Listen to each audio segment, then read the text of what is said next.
Welcome to another episode of Stokemeter, and we have a special guest in Ryan Shimabukuro.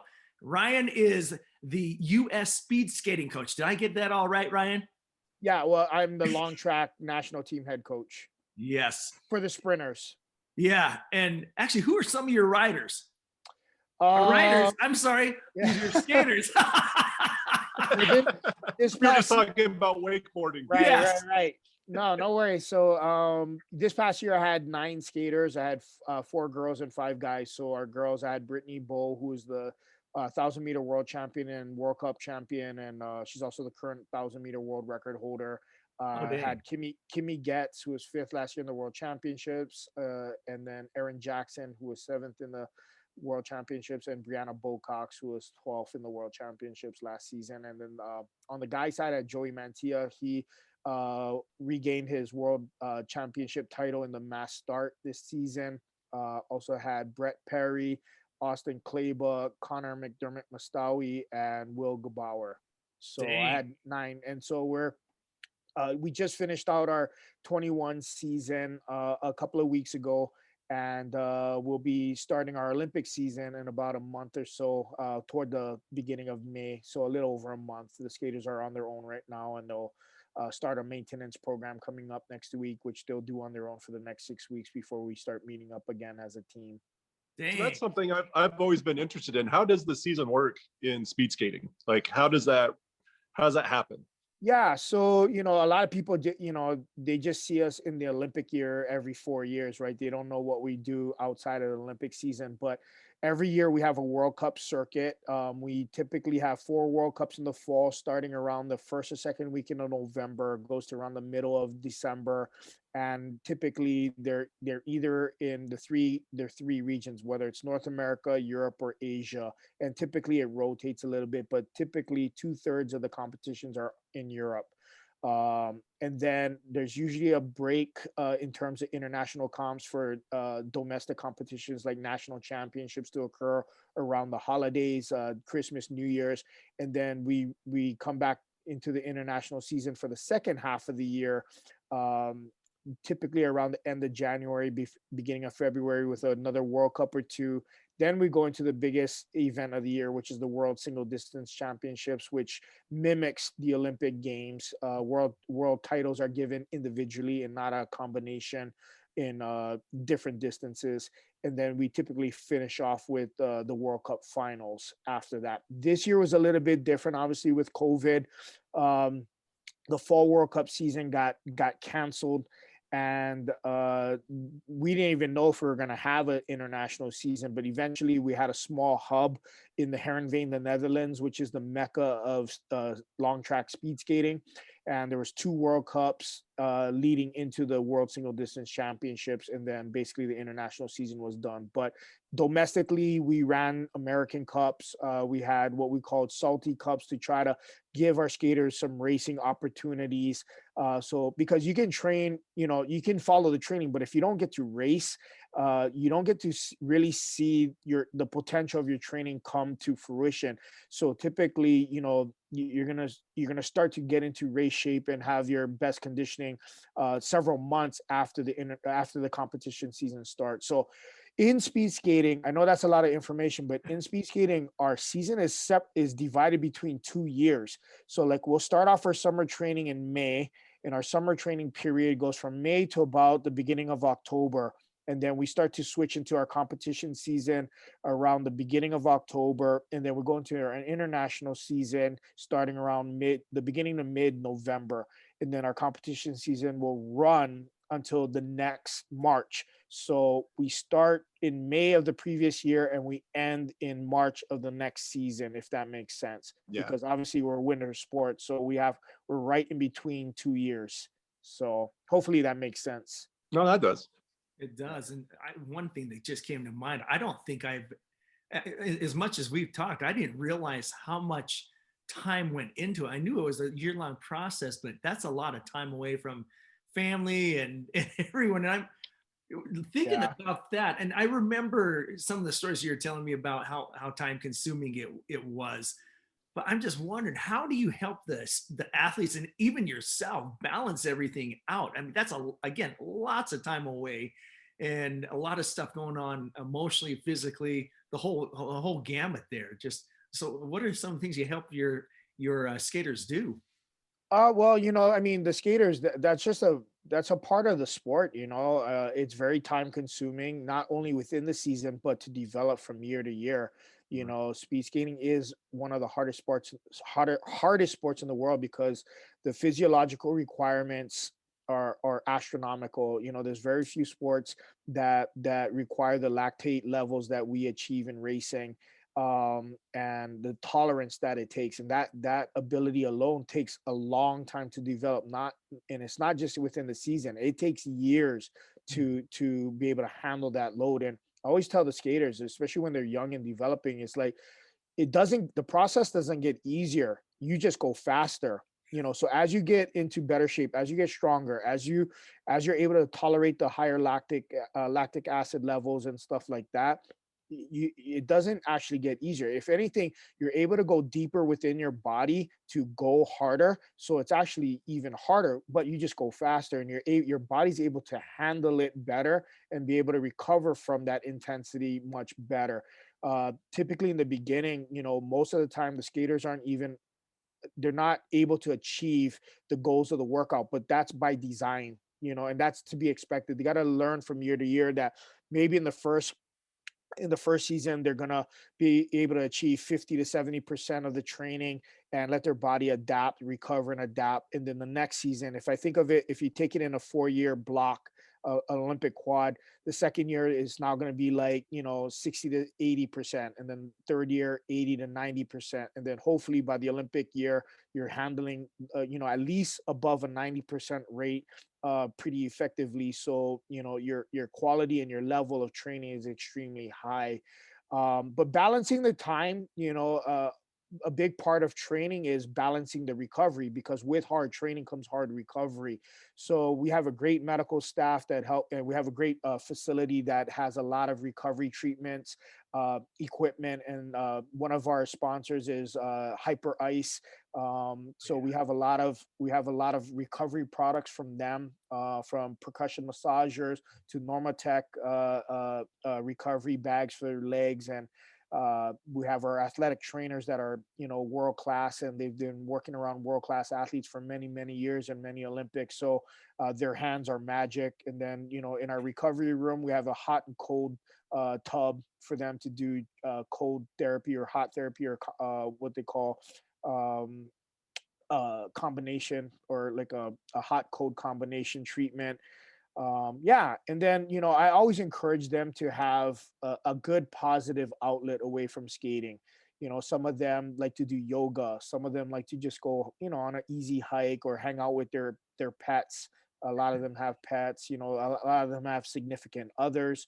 So I just tell them to balance their time wisely and in a healthy manner. For me, it's really, really crucial that when I have a chance to shut my brain off, I take advantage of that, because those times are very few and far between.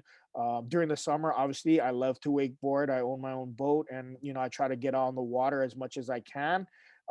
During the winter, there's very little times where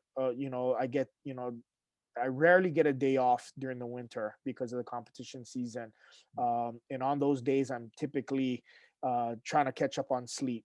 And my wife and I were movie goers. We love to go to movie theaters, but obviously we haven't done that in over a year because of COVID.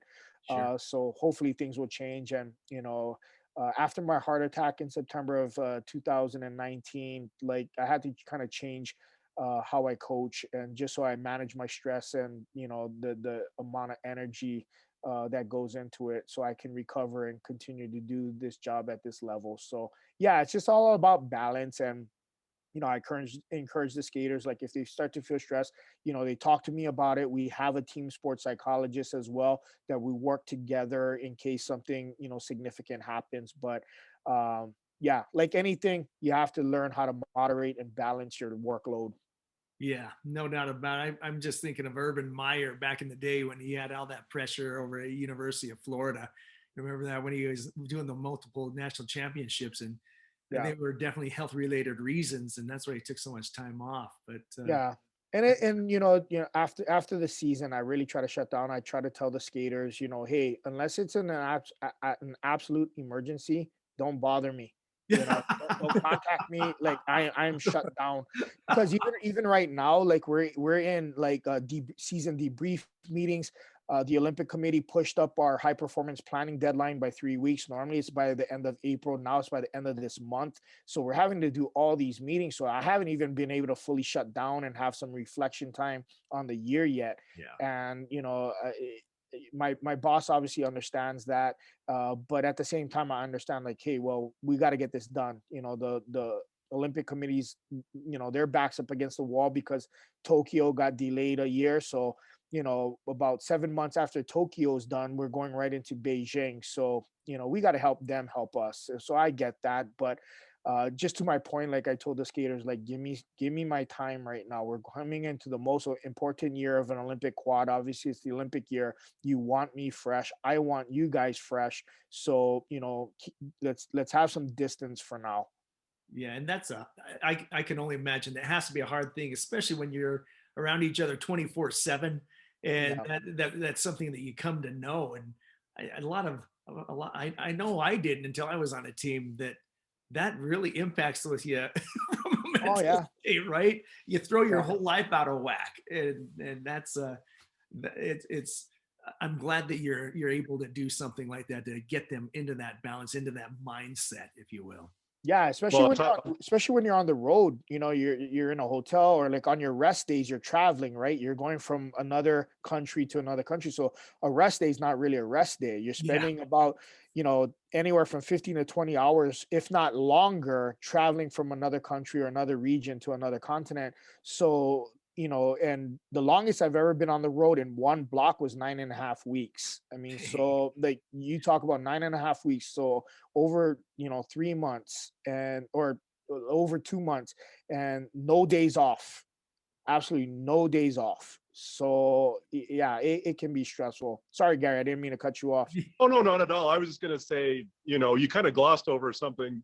Well, I just had a heart attack. Like, no big deal. First of all, I want to thank you for sharing your journey on Facebook. I mean, it was really inspiring to watch. I think one of the things that really stood out for me was just your positive attitude was just amazing. I mean, Mhm. that had to be something that was a big deal for you, and Yeah, yeah, I appreciate that, and I don't mean to gloss over it. I guess I gloss over it because I've talked about it before on a different podcast. But after it happened, I wasn't surprised. I mean, my doctor years ago, he already warned me. He was like, You're begging for something cardiac related, if you don't change." And obviously, I'm overweight, and about 10 years ago, I went on a extreme hormone therapy diet. I lost like 45 pounds in a month, and was able to keep it off for about 3 or 4 years. But obviously the weight came back, and I've been trying to manage that against my workload. So my work time and stuff doesn't allow me a lot of sleep, a lot of rest, which also contributes to cardiac issues and stuff like that. So since my heart attack, I've been, I make sure I try not to eat out as much. When I pack my lunch, for work, I try to leave at a decent hour so I can get home and get to bed at a decent hour. It wasn't common where I was only getting 4 to 5 hours of sleep, going to bed at 1, up at like 5 or 6, and just maybe I would get a little bit of downtime on my 45-minute drive home from work or into work. But a lot of times I'm catching up on phone calls, while I'm in the drive home and stuff, Yeah. hands free, but Hands free. I'm reflecting on that day. I'm reflecting on that day and how I'm going to come into tomorrow, and preparing for tomorrow's training and so forth. So I wasn't surprised that I had the heart attack, and the it was just at the timing. it was the time of the heart attack. I was losing weight. I was actually feeling pretty good, other than being tired from work. I had told my boss, like, it was at the end of a recovery week, and coming into that recovery week, it was actually going to be Labor Day weekend, Mhm. 2019, and I always go camping with friends and family, and I really look forward to it. So it's like my last big time to recharge my batteries before we start the season. And I told him, like, yeah, and we had a lot of like coaching seminars and stuff like that we had to do through the summer. So a lot of my recovery weeks were eaten up by participating in these coaching seminars. And I told him, like, coming into that week, I said, I need a break. Like, this is really my last chance. I don't want to have to deal with anything like this. And then unfortunately, we had an issue come up, and like, on that Wednesday night into Thursday, I spent a lot of time on the phone, and trying to resolve this issue, this work issue, and so forth. So didn't really get a lot of recovery. And when I went on the camping trip, everything was great. And literally, it was almost like psychological. It was the minute we were done, and we were done with our last wakeboard set. I was emptying the ballast on my boat. We're getting ready to head back to the dock. All of a sudden, I was getting this pain in my back, and like out of nowhere. I've never had it before. It wasn't even in my chest, it was in my back. Hmm. And it wasn't going away. And by the time we got back to the dock, I couldn't even keep my eyes open. I was in so much pain. And a friend of mine that was with me about a few years earlier, he had had a heart attack, and he's like, you know what, you know, you might want to go get checked out. You got a 4-hour drive home. You don't want to get stuck in the middle of nowhere where there's no cell reception and take a chance. Because the only thing that gave me a little bit of relief at that time was, like, I'd lay on the back of the boat, and they would like massage my back, and the pain would go away. But the minute they stopped, in about 15 seconds, the pain came back. Oh, So we got the boat off the water, and they're like, hey, don't worry about it.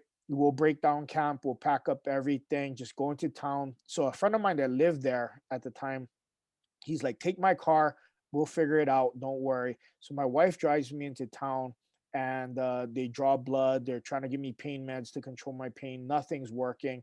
And then he comes in, he's like, hey, you're basically point 0.01, like, borderline for something cardiac related. I'm like, well, what does that mean? He's like, well, we're going to draw more blood. We're going to wait 2 hours and see if your troponin levels go up. And troponin is a cardiac enzyme that, if it's over point 0.04, then it's elevated, that you're having something cardiac related.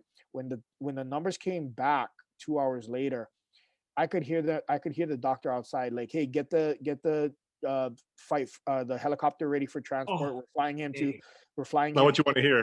Yeah. no. And I'm like, well, I wonder if they're talking about me, if they're talking about somebody else. But I didn't hear. I hope I didn't it's hear. somebody Yeah, else. I didn't hear anybody else come into the ER at that time. So he comes in. He's like, "Yep, your troponin levels right now are at 19 something. I forgot what it was." Oh, So, goodness. but the thing was, like, my wife noticed that the helicopter took off hours earlier. She's like, you might want to check, but I saw your helicopter take off earlier. And he's like, really? And he goes back out. He's like, yeah, I guess so. So they had to call in an air flight from Colorado and land in Vernal, and then they transported me from Vernal back to Salt Lake. It was about a 45-minute flight, but they knocked me out. By the time I got to University of Utah hospital here in Salt Lake City, and they ran blood numbers again, my troponin levels is almost at 33. wow. Oh, And again, like, man. cardiac is point 0.04. So Yeah. I thought I was going to go into the cath lab right away, and they said, well, we just want to wait and see. Like, doctor told me time was Essence. precious. Yeah, time was of the essence. Like, we're Well, gonna wait. time is muscle, is what they say. Time is Right, muscle. right. So I ended up going in the next day to the cath lab. I was in there for about an hour. They actually had a hard time finding the blockage at first, and I was awake during the whole thing. There was 2 cardiologists doing the procedure, and they inserted a stent and wheeled me back to my room, and they kept me overnight to control a hematoma in my arm where they went through the radial artery into my Oh, man. and then, my boss was like, hey, don't worry about it. You just rest.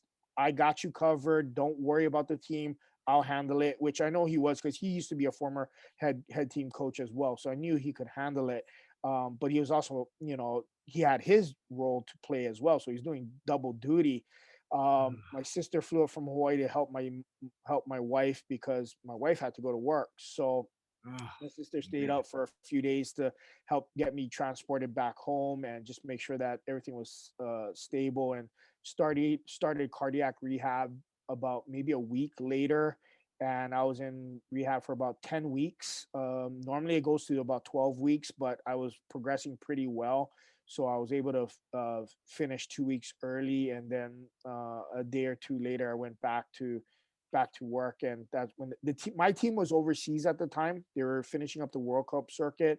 And then when they came back, I had a long meeting with them, and that's where I told them, like, hey, if I'm going to continue to coach at this level, I'm going to have to make some changes. And for better, for worse, for 22 plus years at that point, like, I would only coach a certain way, and I'm gonna have to make some adjustments. So don't think that just because I'm coaching differently, or the way, my hours are different, don't think that I'm not all in or committed anymore. I'm just as committed to success, and you guys success to the podium as ever. But I just got to find another way to do it. So, The because if I'm ironic dead, thing, I'm not good to anybody. the ironic thing is, looking back now, removed 2 years from that incident, and look at your Facebook feed. It looks like you've had more success this past year, or equal to years past, right? Well, yeah, I mean, it's not just me. I have a great support staff. Our performance enhancement team is second to none. And uh, I my boss and I work very, very close together. There's very few times where we don't see eye to eye. Mhm. We have a great medical staff, or strength and conditioning, dietitian, sports psychology, our high performance staff, or senior sports scientists, all that stuff. Right. Top of the line. So I think our skaters have a great day to day environment. And I learned through this process that I could continue to coach at this level successfully, you know, that there was another way. And Yes. it's just, I have to just take my time and listen to my body. If I'm tired, I gotta take the time to rest.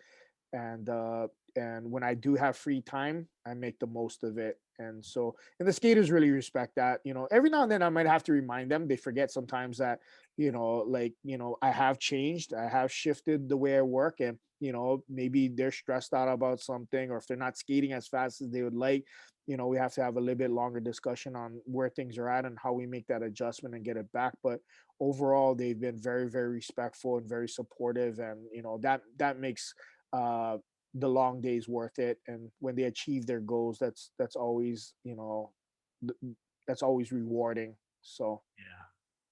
Dang. I know. Go ahead, Cars, because I have some other stuff that just Oh, came no, to no. I mind. was just, you're talking of, staying on the medical side. I'm just came from the hospital. I'm wearing my blueberry scrubs here. I look like a moron, but I think one of the things, again, that, I think is so interesting. You were talking earlier about how part of being a long, or an ice skater or a racer and that type of thing, is dealing with that lactate. And that, for those that don't know, kind of explain what's involved with that. Like, well, like, I mean, typically, like, a level of 4 millimoles that you're working at anaerobic threshold.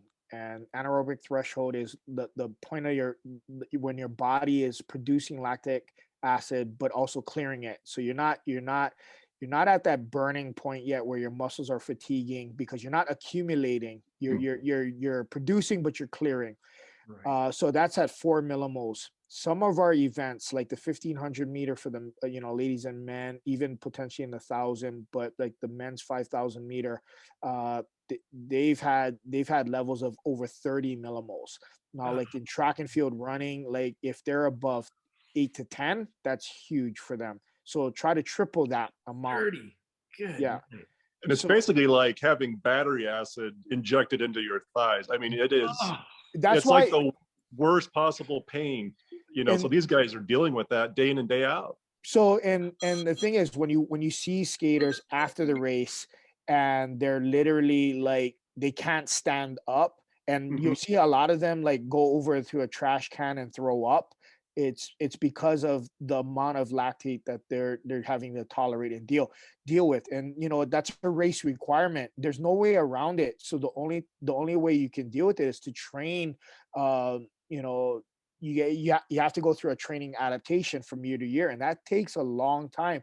And a lot of skaters may not understand that process. They think something's wrong, but no, you have to explain them like this is the physiological process and it's not an overnight fix. So um we spend a lot of time, especially in those areas. We have to learn how to tolerate it. So a majority of our training is in that zone. But you have to have a high amount of aerobic ability to be able to handle that, because if you don't, number one, you can't do a lot of repeated efforts at that level.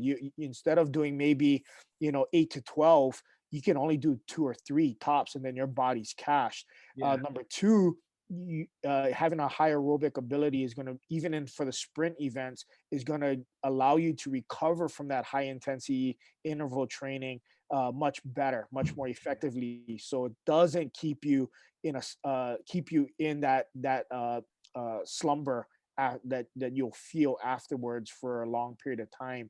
Yeah. So could go on for days talking about the physiology, behind it, but then you add in the technical component, because the minute, speed skaters, especially sprinters, sit in a very low position for aerodynamics and also force to maximize force deliverance to the ice. The minute you come up even an inch, you slow down. That's scientifically proven. So they have to train to be able to stay low.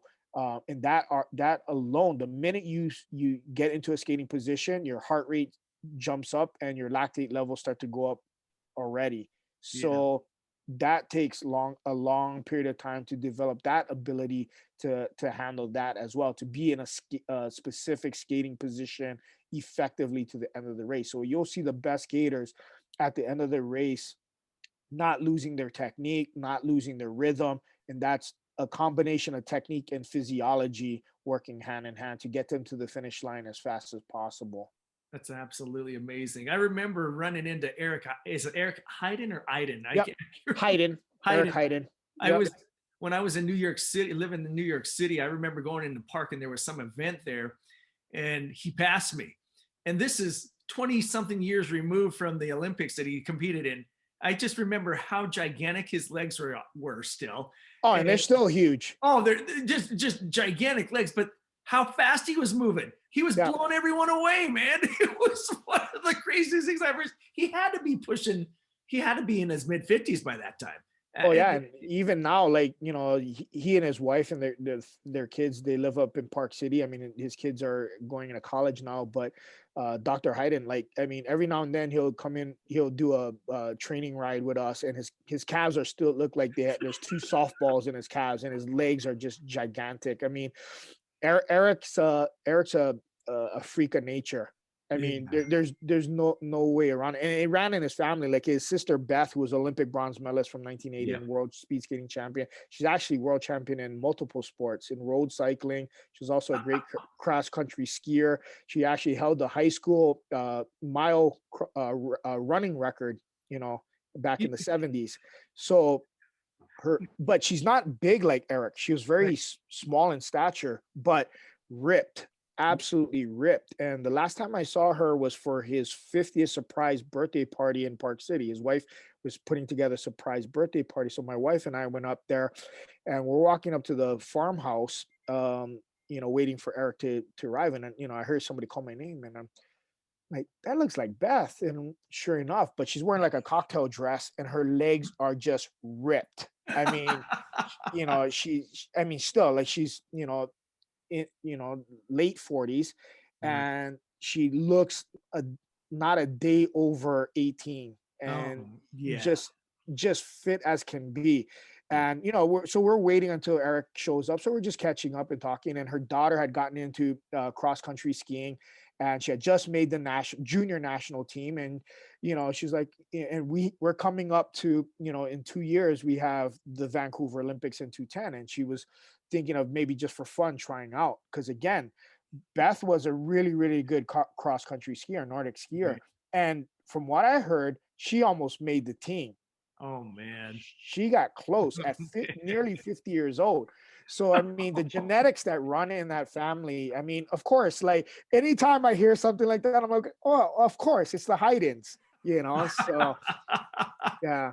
But Well, yeah, you get me thinking that a lot of people that want to be good in one sport, because like for instance, MMA, we've had MMA coaches, MMA fighters, and not on this particular show, but in times past, and interviewing them, and they do things like gymnastics or something or another to get them really strong. But it sounds like they need to get into speed skating for that threshold. well, I I mean, mean, kicking all yeah. day. Yeah, I mean, speed skating is very specific, but we Yeah. try to when they're young, we try not to have them specialize so early. But Sure. there's two schools of thought. There's the school of thought that you want to have them exposed to as many sports as possible to be well-rounded, develop their athleticism, good motor skills, and and they don't burn out on one thing. There's Sure. the other side, that has done research and studies that proves that specificity at a younger age actually does lead to a higher performance at an older age.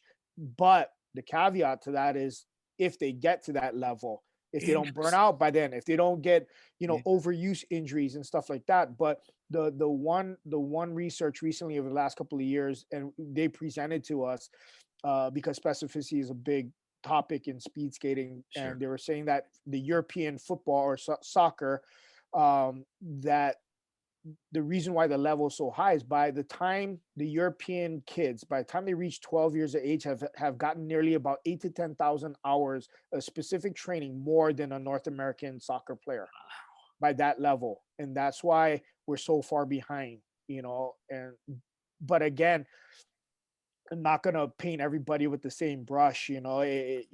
There's two sides or two schools of thought, and I feel like it's more of a balance of both. And Sure. again, speed skating is very specific. It does take a long time to develop, but it's not just about the skill sets. You don't want to burn them out. You don't want to create any kind of medical issues early on Yep. that's going to be detrimental to their long-term progression. And same thing with anything, I would assume. Like you look at wakeboarding, a lot of the women come from like a gymnastics background, right? You look at a lot of Dallas the top Bradley. girls, Dallas, Emily, Tara, Yeah. uh, I think even maybe Megan even had a gymnastics background, Right. but it's not uncommon. So I'm not surprised when you see sports having athletes that are pretty darn good athletes overall. Their overall athleticism is very well rounded. Man, I don't want to dominate the call, so Gary just slapped me if I'm doing this because it's something really really nailed me, and that is you've been talking about balance and the need for balance in sports, and so that they do have that broader range and also minimize burnout or helps to put that off a little bit and an appreciation for a well-rounded athlete, if you will. But the other thing that you brought up a few minutes ago was the fact that once you started to realize that you couldn't take it on yourself and that there was that delegation aspect of it, there's some pretty broad implications in that, right? Because if you think about it, you became very specific in everything that you were doing as a coach. So much so that I'm sure that if I spoke with your athletes, they go, "He is the biggest perfectionist ever, man." And I don't know. I don't know if perfectionist is the right word. Maybe control freak. control freak. Okay, okay. So and then to start to give that away, give some of that away to other coaches, and even I bet you probably had some athletes that stepped in there too. It's amazing to see the transition though, just from 2 years ago with that heart attack to now. That it's not only out of necessity, but there's a lot of learning that I'm sure that everyone has made in that process. I might be completely wrong, but that's the No, way I see it. absolutely. No, absolutely. And I wasn't always like this. Like in my first Olympic quad, I was much more like relaxed in a sense of I felt the pressure, but I felt like I developed really good coping skills. It wasn't actually until halfway through my second Olympic quad from 2006 to 2010 that I real like there was an instance where my boss at the time and my high performance director at the time, like before I'd go on a trip overseas, like a long-term trip, and that takes a lot of management, Yeah. to if you're going to be on the road for 6, 8+ weeks and you're in Europe, you're in Asia, you want to make sure all your travels in line and hotels and all that stuff is taken care of. Last thing you want to deal with after 24 hours of travel is show up at the desk and there's no reservation, right? So Yeah. I always made sure I had a booklet, like give me all the itineraries for every segment of our flights. I want to see our reservation numbers for our hotels, our rental cars, all that kind of stuff. And my high performance director at times like, don't worry about it, it's all taken care of. I'm like, no, give it to me, it's taken care of, don't worry.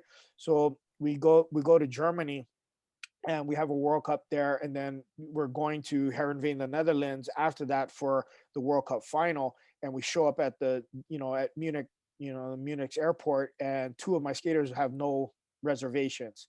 And obviously it's in the middle of the night back in the US, right? And we're talking about a 75-minute flight from Munich to Amsterdam. And I've got to pay like $3,000, for these two tickets because it's last minute. And I'm leaving messages on their phones, but obviously their phones are off. It's the middle of the night. And, I told them, number one, this is why I get pissed off, when stuff like this happens, because you're not the one having to deal with it. I have to. Number two, don't think that this money's coming out of my budget. This wasn't my mistake. You guys are going to handle it, and it better not go against my budget, because we got to obviously work within resources. After that, my whole mentality changed. I can't trust my staff, at least, a portion of my staff, to get it done. And that's where my mentality changed. And so until I had my heart attack, that's where I was at. And I had developed this checklist that's about 15 pages long for a trip. And when a new staff member came on, I said, this is what a team leader does in preparation, or when we're at a World Cup or international event. They look at me, they're reading through, like, you don't do all of this. I'm like, yeah, I do. And this is what a team leader and a coach has to manage when they're managing a staff and a team overseas. And so I tell them, like, don't get on my case if you think I'm being a hard ass or whatever, because this is what it takes. Sure. And if you can't live in that mindset, maybe you're not in the right job, and because this is what it takes. This is what it means to be a manager, at least in our sport. And so, after that, they apologized and stuff like that, but they rarely traveled with the team. They're always back here in Utah, managing things from afar. And so, but the thing was, they were athletes themselves. They had coached themselves, so they should know, my position. Yeah. And so that's where I would get a bit of I turned into a control freak. I'm like, don't mess with my time when I'm overseas. That's the last thing I want to be worrying about. Sure. So, but after my heart attack, then yeah, I started to trust again more. And it's not like I give you my trust right away. You have to earn it. But if Sure. you earn it, I'll let you run with it. And I don't really sweat it. So yeah. So I mean, that's a big part of how I've changed. I've learned to trust and delegate my time a little bit more, and the responsibilities. And I don't sweat the small stuff anymore, because like the hardest thing for me is, like, we live in a realm of a thousandth of a second. The thousandth of a second is the difference between a gold and silver medal. It's the difference between a bronze and a fourth. So I I had to kind of explain to my staff, anytime somebody is new that comes on, like, I want you living in that realm. Like, I want you to expect that that is my mindset every day when I come to work. A thousandth of a second is the difference. And a blink of an eye is 11 hundredths of a second. So think a thousandth of a second is the difference.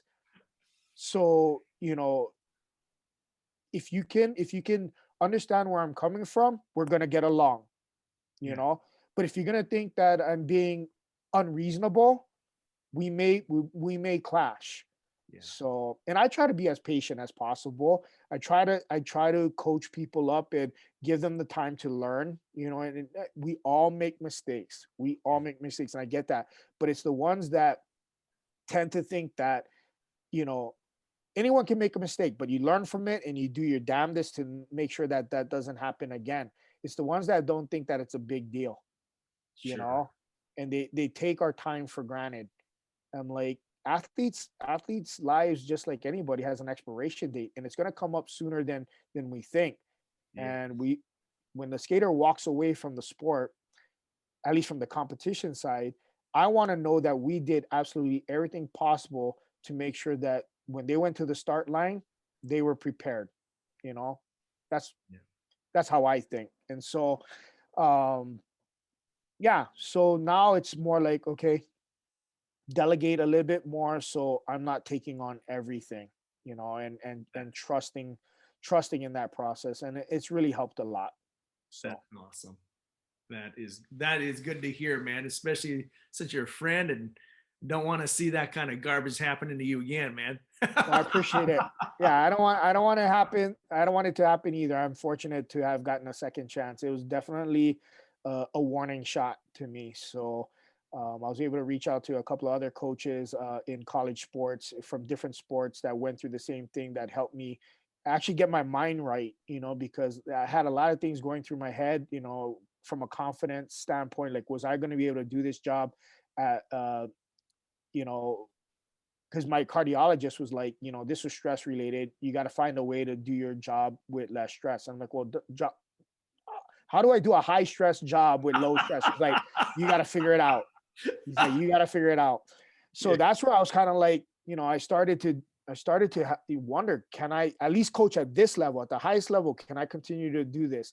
And, as I reached out to people put me in contact with others that went through it. And I had to think to myself, you know, the one thing that came up in my head was, you ever see the movie Draft Day with Kevin Costner? And he's talking about his dad, like he had to fire his dad because, he wasn't going to quit. And the doctor told him if he didn't quit coaching, it was going to kill him. And his mom basically told him, like, you need to fire your dad. Otherwise he's going to end up, dying. And so Right. I was thinking about that. Like, I got a wife and kids, I don't want to leave them prematurely. And, it's more than just about the job and about skating, even though I love coaching and I love the sport. Now it's a bigger thing. I'm not 25 anymore. I'm Right. almost 50. And so, yeah, so it's been a big learning experience. And like I said, it was a good wake up call for me. Great stuff. I have a question for you, or something I'd like you to kind of talk about a little bit. Is, we talked before about, people that just genetically have it. They're just specimens, as you say. You know what I Uh-huh. mean? But yeah, you see in life or in sports, and in all different sports, you have those that are specimens that succeed, and those that absolutely do not. Right. And in talking about that, then also about the changes that you're making in your life, there's such a huge mental component that comes into play. And I'm sure as a coach, a big part of your job is taking these people they're already physical specimens. I mean, you obviously take them to a much higher level, Mhm. but talk a little bit about just that mental component and what's involved with that, and how Okay. do you bring that out in these athletes and in yourself? Right. So to your first point, the thing about talent and God-given abilities, if you have great genetics, you know, that's a big advantage to have right out the gate. But that's not a guarantee. You still got to work.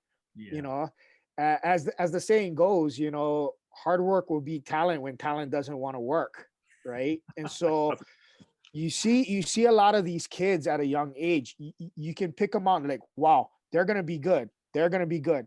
They're gonna have to work at it, but they can be good, or they should do something else. You can kind of see it, but you try to give them some time. But a lot of times, you know, the kids will wash out at a young age, even if they're really talented at what they do, because there was no discipline to attain it. It was so easy for them that they almost, like, it's like they didn't have to work for it. Yeah. But Once you get to a certain age, if they continue on and they don't work, obviously they're going to get blown by the guys that do, even if they're much less talented. So we see that at an early age. So obviously you want to foster that mindset. And I'm always of the mindset that, hey, at least when it comes to speed skating, I'm going to talk about obviously specifically about speed skating. I like to educate the kids and the parents from a young age that speed skating is a very physically and mentally demanding sport. And if you don't respect that process, you will not see the rewards from it, and you'll probably wash out.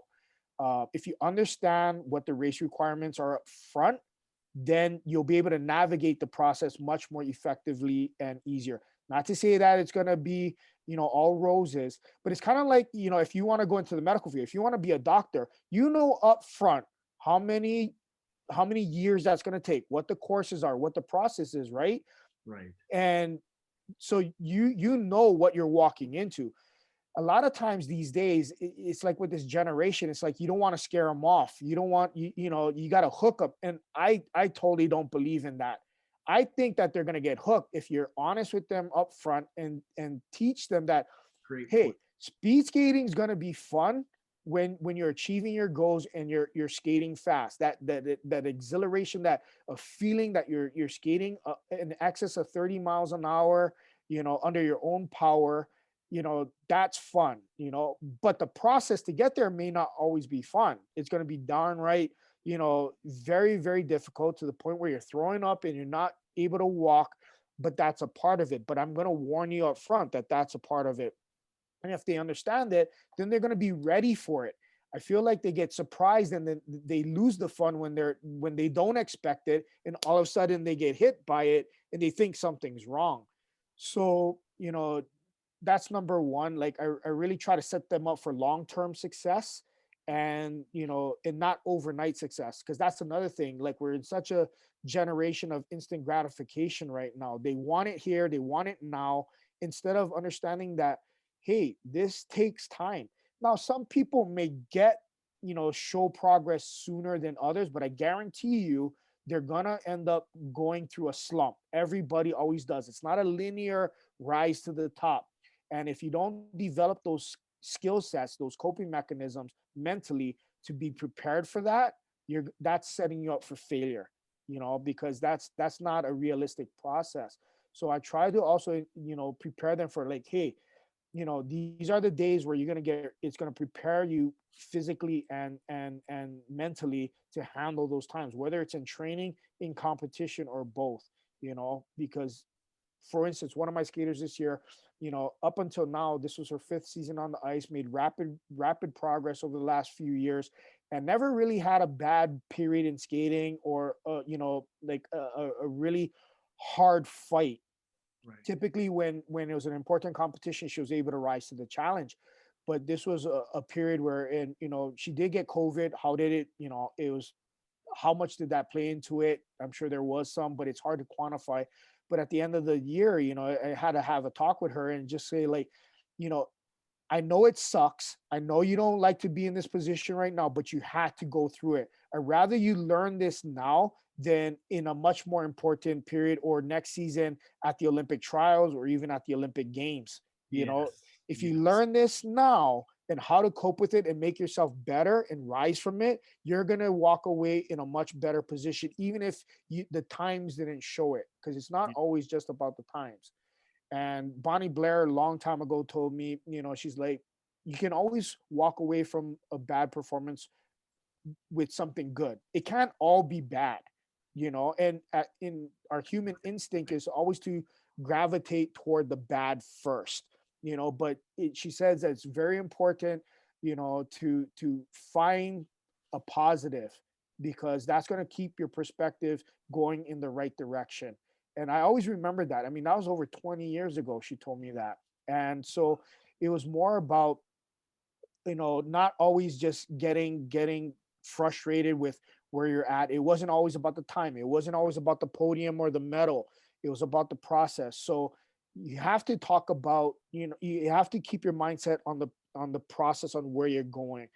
So from that mental aspect of trying to get the most out of them, I'm really, really trying to, keep a positive perspective. The guys that are expected to win, that's really hard, and for some of those skaters, you take like a Brittany or Joey that they've won multiple world titles, won, overall World Cup titles, world record holders, stuff like that. They're at a point now in their career that if they're not on the podium, if they don't win, it's a failure. If they do, it's just reaffirming who they are. It kind of sucks because it's such a separation that they can't enjoy the exhilaration of competing. So it's either I'm really good or I really suck. And I try to always bring them back to a positive perspective. Like, just because you may not have won, or if you won, but it was a lot closer margin than you expected or had been doing, doesn't mean that you're skating bad, because they always tend to tie, performance with their self-worth. And I'm trying to really make sure that, hey, every skater, whether before you or going to come after you, they go through this as well. And a lot of times I just got to give them their time as well. They process things a little bit differently. It's not always black and white for them. And so I try to not, let's say they have a subpar performance. I'm not going to go right up to them right away and just start hashing it out right then and there. I let them know I'm there, and we're going to talk about it later. I want to give them a little bit of time to have some reflection, as well as me, because I can see their race from a different perspective. They're internalizing it. I'm having it visual, but I can also feel what they're going through. Right.